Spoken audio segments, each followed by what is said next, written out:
all that noise, that constant stream of geopolitical news? Yeah, it's a lot. Hard to know what's signal and what's just, well, noise. Ukraine over the next 6 months or so. We're hoping to give you some surprising facts, maybe, and definitely some practical insight. That make you instantly smarter on this, basically. And we're drawing this from a whole stack of sources: strategic outlooks, detailed scenario analyses, potential responses, the works. We've really dug into it. Yeah, the idea is to connect the dots for you, give you that holistic view, not just the what, but the why it matters. Okay, so let's jump in. Eastern Europe. The headlines often make it feel like it's perpetually on the edge, you know? But our sources, they're painting a different picture for the next 6 months. The key phrase seems to be manage friction. What does that actually mean on the ground? Right, managed friction. It means expect routine deterrence. Things like regular combat air patrols, CACPs, jets monitoring the skies, tighter border controls too. Okay. And nightly electronic warfare noise, constant low-level jamming or spoofing near borders. There'll still be headline spikes. Sure, incidents will happen. But the core forecast isn't predicting, like, open war with NATO. So the risk isn't that, but more accidents. Exactly. Probing that creates accidents, pushing boundaries, maybe testing responses, but stopping short of something that triggers, a major escalation. It's about managing the friction, keeping it below a certain boiling point. It sounds like a real tightrope walk. Yeah. What are the main scenarios our sources see playing out? What are the odds here? Okay, so basically 3 main paths. The base case, they give it a 60% likelihood, is this managed friction scenario we've been talking about. Right. So no declared expansion of the war. Russia keeps up its mass strike cycles on Ukraine. Border states maintain their air patrols, use NATO Article 4 for consultations if things get tense. Article 4 being the let's talk clause, not the attack on one is an attack on all. Precisely. And they stick to clear rules of engagement, ROE, for their airspace.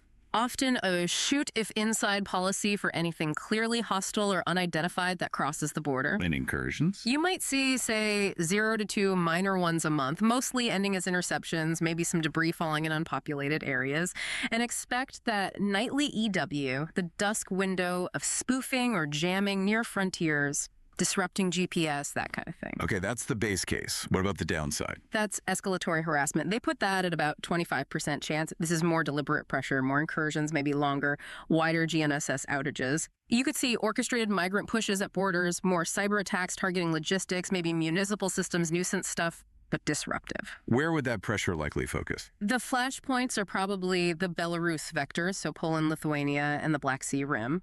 The big risk here: a stray missile, debris causing a casualty on NATO territory, or a misidentified shoot-down that could force NATO into a more visible posture. Like more jets, stricter rules. Yeah, maybe broader ROE, more assets forward. But still, the analysis suggests this would likely stay below an Article 5 trigger. Got it. And the upside? Stabilization Lite. Only about a 15% chance, unfortunately. Here, the strike tempo in Ukraine dips. Maybe Russia needs to conserve munitions. The EW noise lessens, borders calm down a bit. You'd see EU safe funds, that's security funding getting dispersed faster. Maybe more joint trials of counter-drone systems along the eastern flank. Okay, so we have the scenarios. But how does this look month to month? What should we actually be watching for through, say, early next year? Any early warnings? Yeah, the month-by-month pulse looks something like this. September, right now, we're in an exercise window, so heavy air patrols, lots of EW activity at dusk, and we're already seeing those EU safe shortlists prioritizing counter-drone tech. October, expect the strike tempo in Ukraine to pick back up, maybe some intermittent incursions testing defenses. November, winter's coming, so logistics get strained. Could see Russia testing borders, maybe using migrants again. And perhaps some early cyber pokes at rail or port IT systems. Right, the winter factor. Exactly. December, winter ops mindset kicks in. Probably more GNSS outages because ground conditions are worse for other types of recon. Fewer drones flying, maybe, due to weather, so potentially more reliance on cruise and ballistic missiles for strikes. And into the new year. January. This is where air defense fatigue becomes a real risk. Rotation discipline for crews is crucial. On the plus side, safe funds should start translating into actual deliveries. February, March, likely another exercise cycle. Maybe one larger probe night, a more coordinated test of defenses seems plausible. By March, the hope is there's a denser sensor network and faster alert-to-fire loops along the flank. So what are those tripwires? The specific things that tell us we might be shifting from managed friction towards that escalatory harassment scenario. Good question. Keep an eye out for more than 2 incursions in a single week, or even just one that causes civilian injury. That's a big one. Okay.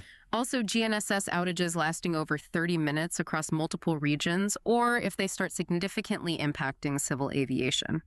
Another red flag. Simultaneous border pressures, say Poland, Belarus, and Lithuania, Belarus, happening alongside a coordinated disinformation campaign. What about cyber? Yeah, coordinated cyber hits on critical infrastructure, think rail, ports, power grids, especially if they happen within 48 hours of a major Russian strike night in Ukraine. That suggests linkage. And military posture. Persistent surges in NATO AWACS flights or combat air patrols outside of planned exercises. Or importantly, a shift in official language from allies. If they move from talking about consultations under Article 4 to issuing actual enhanced air policing tasking orders, that signals a definite step up in perceived threat. Let's talk about a specific place that always gets headlines. Yeah. The Suwalki Gap, that strip of land between Kaliningrad and Belarus. Ah, yes, Suwalki, always in the spotlight. Our sources say a direct ground attack there is very unlikely in the next 6-12 months. But gray zone stuff is expected. Yeah. Why is a big kinetic grab seen as so improbable for Moscow right now? Well, there are some really solid strategic reasons. First, like we said, it's the ultimate Article 5 tripwire. A ground assault there is probably the cleanest, least ambiguous trigger for a NATO-Russia war. Moscow usually prefers ambiguity, creates deniability. Sure. Second, the force math is just brutal for Russia. Trying to seize and hold that 70, 100-kilometer corridor, you'd need multiple brigades, air superiority, systems to suppress NATO artillery, reliable logistics from both Kaliningrad and Belarus, all while you're still heavily committed in Ukraine. It's a huge stretch. And NATO's ready for it. That's the third point, NATO's posture. Poland and Lithuania have significant forces there already. Plus, you've got NATO's enhanced forward presence battle groups, those multinational units, and the whole area is saturated with ISR intelligence, surveillance, reconnaissance. Surprise would be incredibly difficult, and reinforcements could arrive relatively quickly. And attacking from Kaliningrad is risky too. Exactly. That's the final point. A push from Kaliningrad makes the exclave itself highly vulnerable to being blockaded or hit by long-range fires. It's a massive gamble for Russia. So if a ground assault is unlikely, what is likely in the Suwalki region? Much more likely is that gray zone harassment. We talked about it, maybe a 20-30% chance. EW jamming, GNSS spoofing, drone incursions, probing air defenses, maybe weaponized migration pushes, cyber pokes at local infrastructure like rail lines or ports, and lots of info ops claiming NATO is escalating. Anything more direct? Possibly border pinpricks. Lower probability, maybe 5-10%. Think small raids, sabotage new border fences, maybe pot shots from across the line, or using drones to force temporary border closures. The goal there wouldn't be conquest, but testing Polish or Lithuanian rules of engagement, creating friction, sowing anxiety. So given all that, what's the practical takeaway for posture in that region? How do you stay ready without, freaking everyone out? It's about that no-drama posture. Keep the clear, shoot if inside rules for airspace violations. Make sure border guards and logistics folks have standard procedures for when GPS is unreliable. And spend that EU safe money smartly. Focus it on what defends against this kind of threat. More sensors, counter-drone systems, counter-battery radars and artillery, hardening roads and railways, having bridge repair kits ready. Practice the basics. Moving forces by rail, dispersing ammo dumps, ensuring civil communication networks are resilient. So the message is, expect pressure around Suwalki, not through it. That's the assessment, yeah. It's a loud scenario, but probably Moscow's worst bet kinetically. Okay, let's just focus now to the war inside Ukraine itself. The sources suggest the front is still largely attritional, no major breakthroughs right now. That's right. We're seeing localized Russian gains, but it's tough fighting meters and kilometers, not collapsing fronts, usually where Ukrainian lines are thinnest.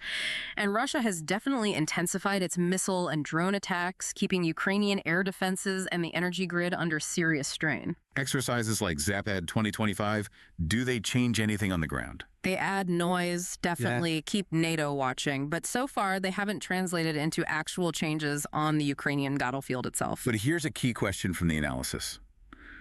What if Europe really steps up, especially if, say, the U.S. stance becomes ambiguous or even less supportive? Could Ukraine still achieve a breakthrough? That's the critical simulation they ran, and the answer is possibly, but it's conditional, very conditional. Okay, unpack that. A breakthrough hinges on two big things happening fast. One, Europe has to rapidly fill the crucial gaps left by any reduction in U.S. support, specifically layered air defense, massive ammo production, and perhaps some ISR capabilities. And the second thing? Ukraine has to decisively win the local drone versus electronic warfare battle in a specific sector. They need to create a window, maybe a narrow corridor where they have drone superiority and can suppress Russian FPVs and EW. And then exploit it fast. Exactly. Punch through with mobile brigades and get deep before Russia can react and reseal that breach. It's a combined arms challenge, heavily reliant on new tech and European industrial scale-up. Where geographically might such an attempt have the best chance?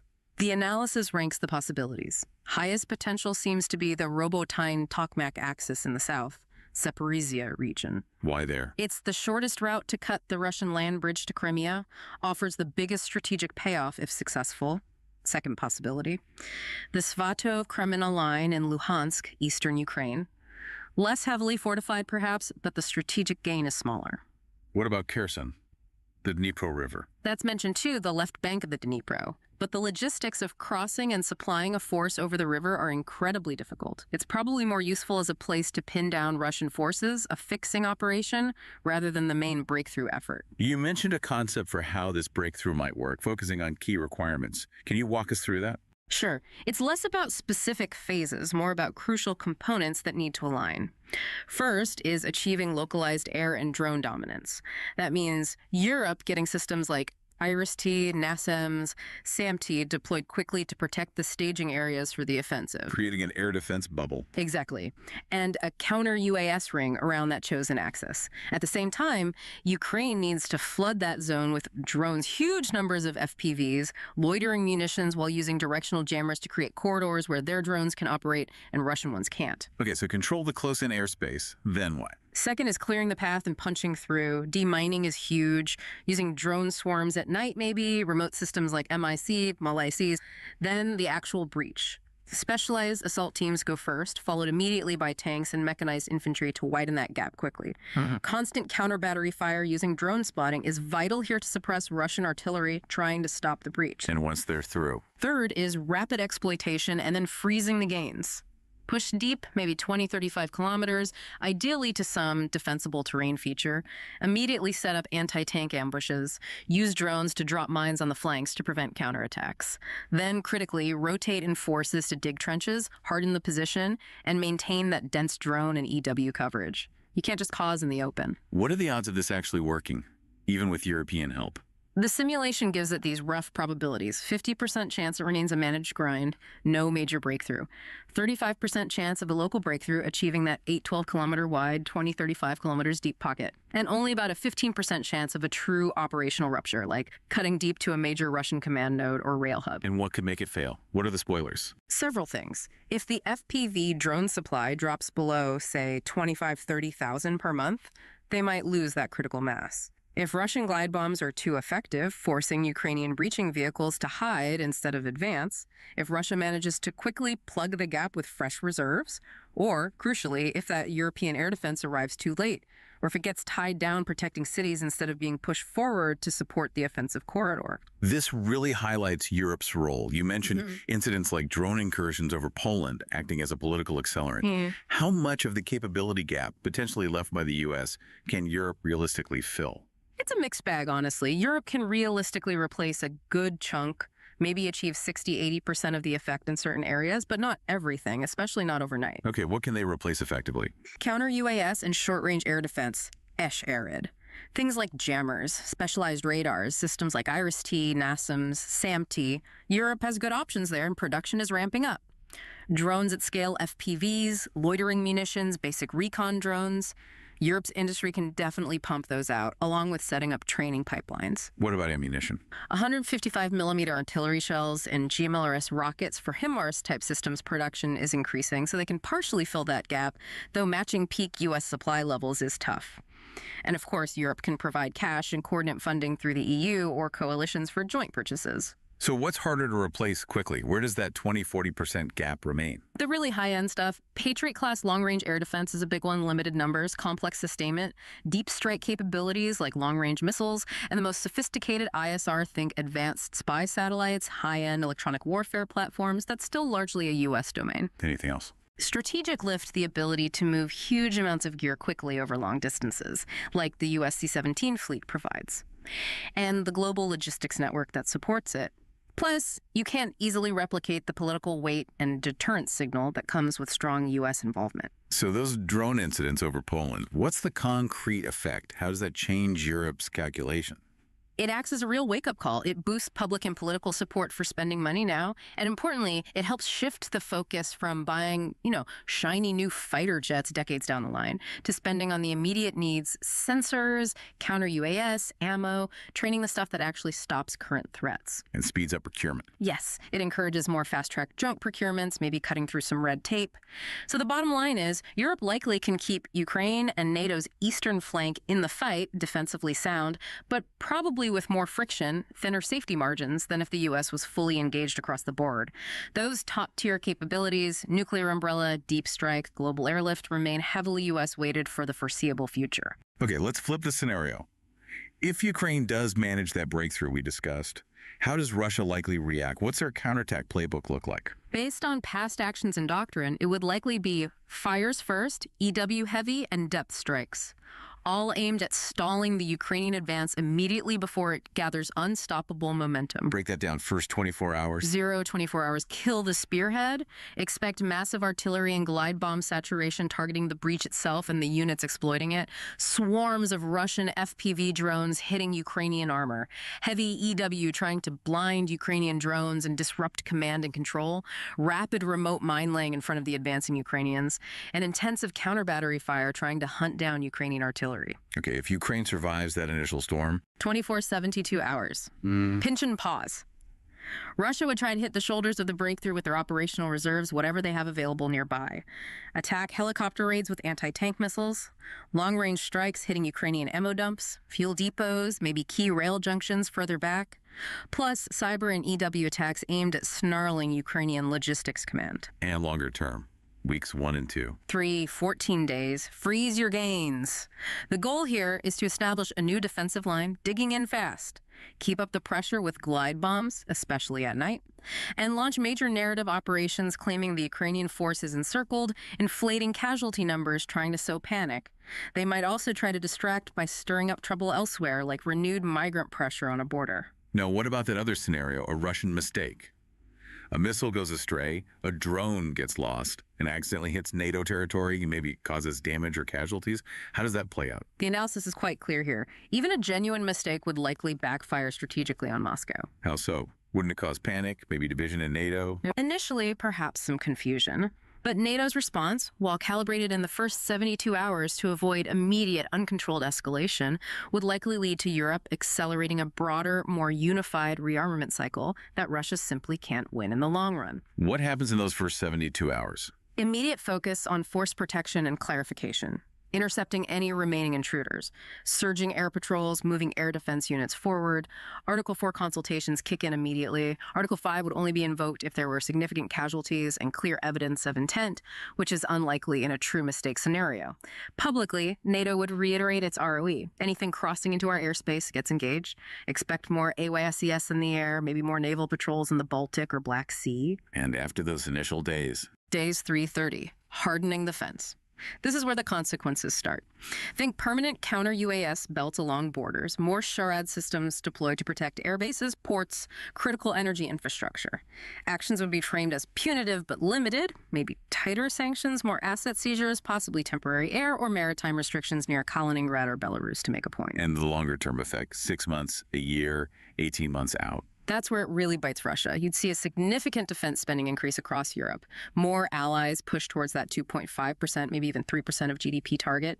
A major industrial ramp up for key munitions and systems, 155mm shells, GMLRS, drones, jammers, SORAD, and probably a larger, more permanent or stickier NATO force posture on the eastern flank. Why does that hurt Russia so much strategically? Because it fundamentally unifies NATO around a clear threat. It closes off ambiguous options for Russia around places like Kaliningrad or Belarus, and critically, it highlights the massive industrial mismatch. Europe's ability to churn out large quantities of good enough defense equipment, the boring stuff like shells and drones, can ultimately scale much faster than Russia's ability to produce its high-end complex systems, especially under sanctions.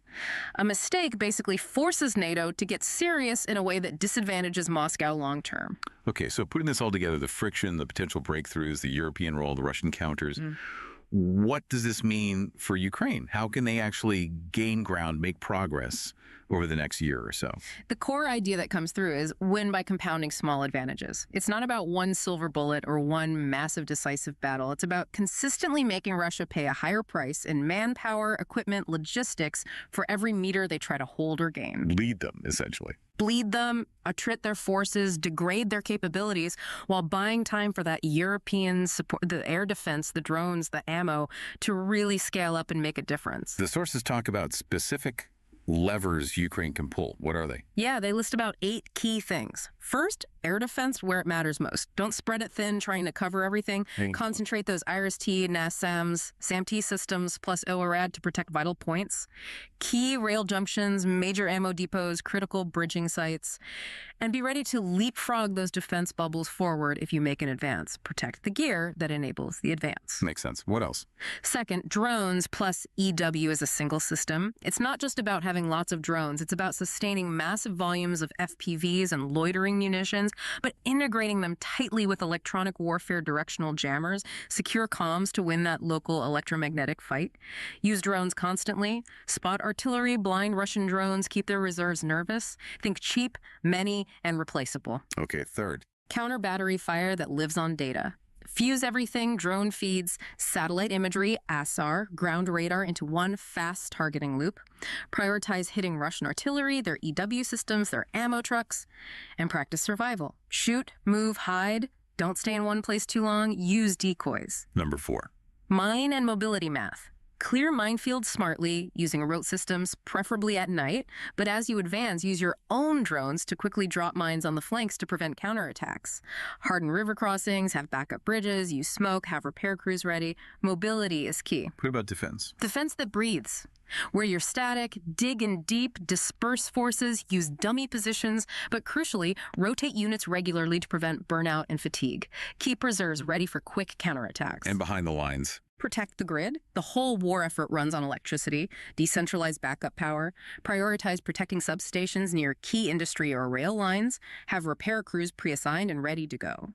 Sixth, manage that European pipeline. Treat drones, interceptors, 155mm shells, spare parts like consumables with clear monthly delivery targets, not just occasional aid packages. Track the volumes publicly. Create predictable supply. And finally, narrative that builds leverage. Be credible. Use confidence labels on claims confirmed, likely, developing. Correct mistakes quickly and openly. Give partners regular, honest updates. In this kind of war, credibility is combat power. It maintains support. So using those levers, what are plausible gains? And what are the big traps Ukraine absolutely needs to avoid?